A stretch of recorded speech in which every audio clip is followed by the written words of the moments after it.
Asama harkaa fuunee kabajamtootaa fi hordoftoota dhaggeeffattoota TV Nuurul Islaam Bahabalee.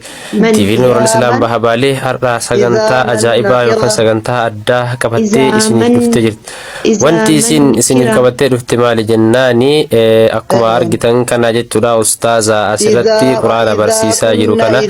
kallattii inni ittiin barsiisuu fi akkaataa inni ittiin Quraana barsiisu walumaan laallaa hamma xumuraa qophii keenyaatti akkan wajjin turtan affeeramtaniitu. Ustaazicha waliin turtii gaarii. Egaa kabajamtootaa fi hordoftoota keenya mucaan amma asirratti qaraasisaa jedhee waan akkana godhu kun jechuudha. Akkuma ani itti ol bahee Quraana sirreeffadhu jedheeni anitti himeen jechuudha. Bilook na godhe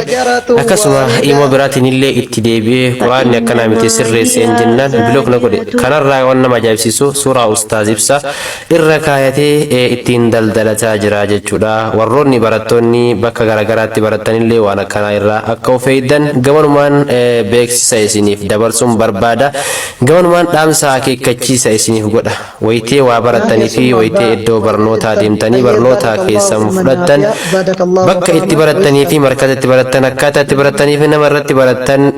إلى نسنير هاجراتو إلى نسنير دلك وهاتا ونسنينجرا كانوا ما في أما اللي اسم وجين تورتي غاري سنينجرا مي هم تمرا فيديو كياتي أكان وجين تورتان اللي اسنغا فدا خبجا فجر لانجرا نموني فيديو كوني سابرا غهي وان كان أكا سلبات تلالتي جلفت قويا قيامة ربي ولد رفتسين جرا kanaaf viidiyoo kana sheeris walii godha akka barattoota keenya yookaan ijoollee teenya kanneen biyya alaa keessa jiran isaan dukkaana keessaa baana jechuun itti ifaajanii lafa'anii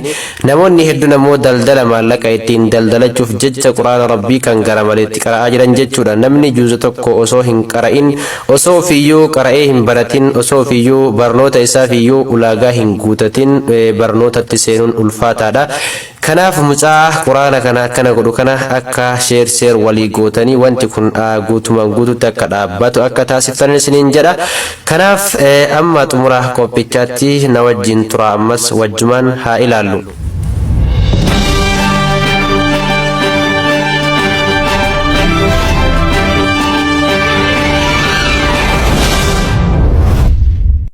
Ayyaa geeffadhama irraan siibaa na caqasi. أعوذ بالله من الشيطان الرجيم بسم الله الرحمن الرحيم والنازعات غرقا والناشطات نشطا والسابحات سبها فالسابقات سبقا فالمدبرات الأمر يوم ترجف الراجفة تطبعها رادفة قلوب يومئذ واجفة أبصارها خاشعة يقولون أئنا لمردودون في الحافرة أئذا كنا عظاما نخرة قالوا تلك إذا كرة قاصرة فإنما هي زجرة واحدة فإذا هم بالساهرة هل أتاك حديث موسى إذ نادى ربه بالوالد المقدس طوى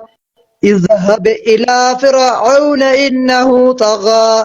فقل هل لك إلى أن تزكى وآتيك إلى ربك فتخشى فأراه الآية الكبرى فكذب وعصى ثم أدبر يسعى فحاشر فنادى فقال إن ربكم الأعلى فهكذا هم الله نكال الآخرة والأولى إن في ذلك لعبرة لمن يخشى. أيّا ما شاء الله تبارك الله.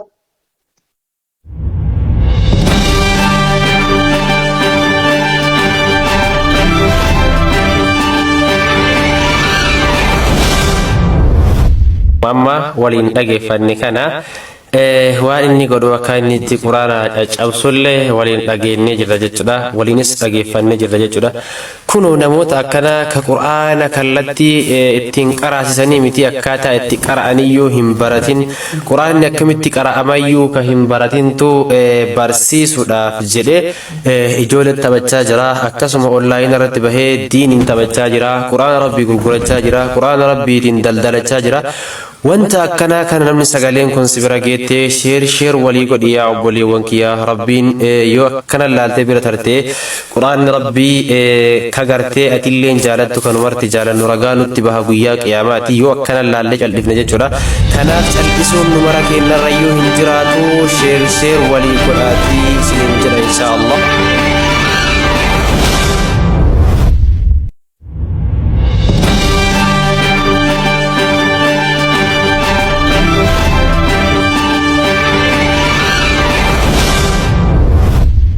egaa dhageeffannee walitti deebinee jirra waan ta'eef mee ammallee iddoo kanatti dogongora isaa keessaa bakka takka fudhannee haa laallu mee haa fudhannu فالمدبرات الأمر ميلان يبوليسو فالمدبرات الأمر سبحان الله لا إله إلا الله تطبعها رادفة أما سنة خردفة لا سبحان الله نما كان مي من خردفة لا هذا تمر بيجات ألهتاك حديث موسى إذ نادى ربه بالوالد المقدس طوى egaa akkuma waliin dhageeffannee deebine kana jechuudha iznaadaa rabbahu bilwaalidil muqaddasi tuwaa jedhaan kun quraan rabbi in garta wallahi akkatti inni quraana caccabsu akkatti inni quraana nyaatu wallahi warroonni sagaleen kun sibira geettee akka salphaatti ilaaltee rabbi biratti gartee ragaa sitti haa ba'u akka salphaatti hin laalin waan kana jajjabeessiiti ilaali waan guddaa godhi ilaali daldaltoonni gartee qur'aanaa warroonni qur'aanaan daldalatan naannoo hedduu keessatti markaza irratti namoonni hedduu yeroo ammaa maallaqa argachuuf jecha diin rabbiitiin taphachaa jiran qur'aana rabbiitiin taphachaa jiranii kanaaf akka salphaatti ilaalinaa wanti akkanaa kun nurraa dhaabbachuu qaba daldalli qur'aanaa dhaabbachuu qaba qur'aanaan daldalachuun dhaabbachuu qabaan isinin jedha egaa hordoftootaa fi kabajamtoota dhageeffattoota TV Nuural Islaam Bahabaale TV Nuural Islaam Bahabaale ijaaf gurra keenya akkasuma ijaaf gurra hawaasaa bal'aa guutuu addunyaa kana keessa jiruuti isiniin jedha TV Nuural Islaam bira haa dhaabbannu hamilee haa taanuuf isiniin jedha wassalaamu alaikum isiniin jedha asumaan nagaatti